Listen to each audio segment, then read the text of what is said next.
Welcome friends, philosophy की दुनिया में आपका बहुत बहुत स्वागत है। नव अफलातूनवाद, जैसा मैंने आपको समझाया, सिनिक्स, स्टाइसिज्म और एपिक्यूरियनिज्म, इन सभी की जड़ें सुकरात के उपदेशों में थी।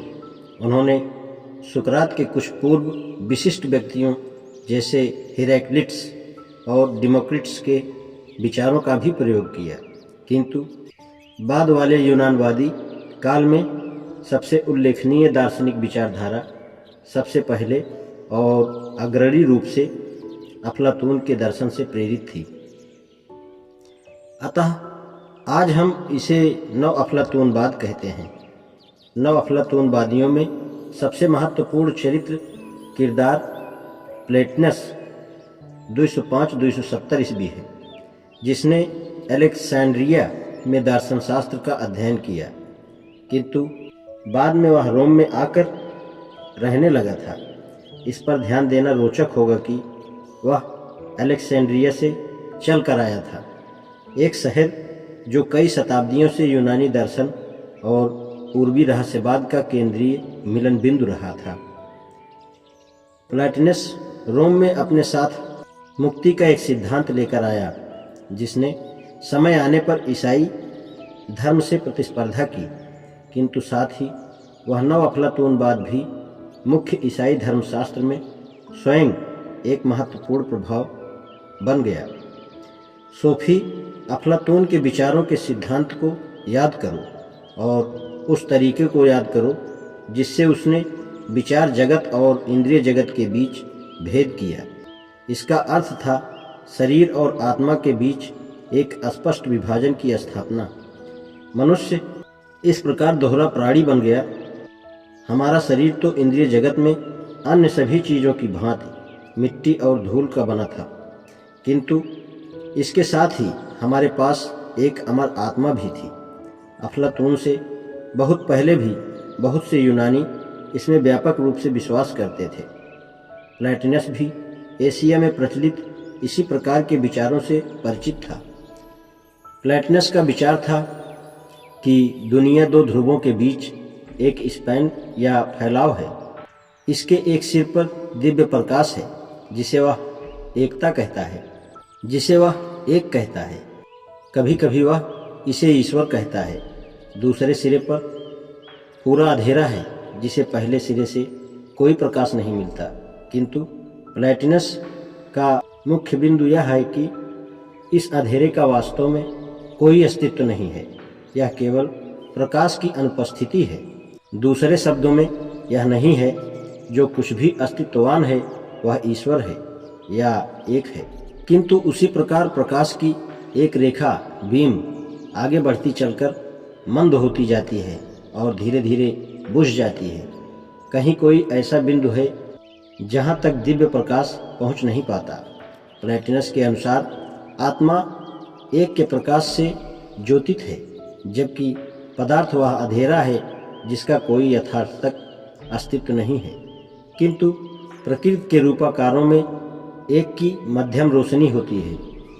कल्पना करो, एक रात में बड़ी होली जैसी आग जल रही है जिससे सभी दिशाओं में चिंगारियां निकल और फैल रही हैं।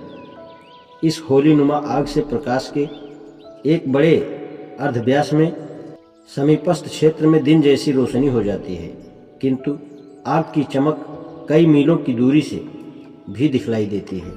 यदि हम और दूर गए तो हम अंधेरे में दूर दराज लालटेन की भांति रोशनी का एक छोटा सा दाग ही देख पाएंगे, और यदि हम और दूर चलते जाएं तो एक बिंदु ऐसा आएगा जहां यह रोशनी हम तक नहीं पहुंच पाएगी। रोशनी की किरणें रात में कहीं गायब हो जाती हैं, और जब पूरी तरह अंधेरा छा जाता है तो हमें कुछ दिखलाई नहीं देता।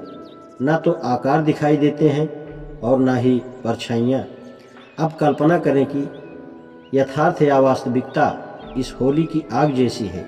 जो चीज़ जल रही है वह ईश्वर है, और दूर फैला अंधेरा ठंडा पदार्थ है जिससे आदमी और जानवर बने हैं। ईश्वर के सबसे नज़दीक शाश्वत विचार हैं जो सभी प्राणियों के आदिकालीन रूपाकार हैं। मानव आत्मा सबके ऊपर आग से निकलती एक चिंगारी है, किंतु फिर भी प्रकृति में सब जगह दिव्य प्रकाश चमक रहा है। जीवित ईश्वर से सबसे दूर पृथ्वी, जल और पत्थर हैं। मैं यह कह रहा हूँ कि हर अस्तित्ववान वस्तु में दिव्य रहस्य का कुछ अंश है। हम इसे सूरजमुखी या पापी के पुष्प में दमकते हुए देख सकते हैं। इस अगाध रहस्य का और अधिक भान हमें उस तितली में होता है जो एक छोटी सी टहनी पर अपने पंख फड़फड़ाती उड़ती जाती है, या हम इसे उस गोल्ड फिश में देखते हैं जो कटोरे में तैर रही है। किंतु हम अपनी आत्मा में ईश्वर के सबसे निकटस्थ होते हैं। केवल वहाँ हमारा जीवन के रहस्य से एकाकार होता है। सत्य तो यह है कि कुछ अनुपम क्षणों में हम अनुभव करते हैं कि हम स्वयं वह दिव्य रहस्य हैं। प्लैटिनस का रूपक अफलातून की गुफा वाले मिथक जैसा ही है।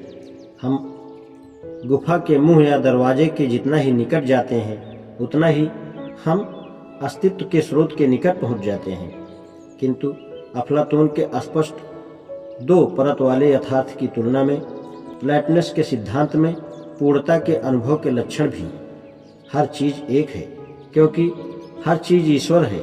यहाँ तक कि अफलातून की गुफा में गहरे नीचे एक की हल्की सी धुंधली सी चमक है। अपने जीवन के कुछ अद्वितीय क्षणों में प्लैटिनस ने अपनी आत्मा को ईश्वर में समाहित हो जाने का अनुभव किया है। हम इसे सामान्यतया रहस्यवादी अनुभव करते हैं। ऐसे अनुभव करने वाला अकेले प्लैटिनस ही नहीं है। सभी सभ्यताओं और सभी समयों में लोगों ने ऐसे अनुभव बतलाए हैं। विवरणों का अंतर हो सकता है, किंतु सार तत्व, रंग रूप समान है। आइए कुछ रंग रूपों पर निगाह डालते हैं। आज इतना ही, शेष कल। धन्यवाद।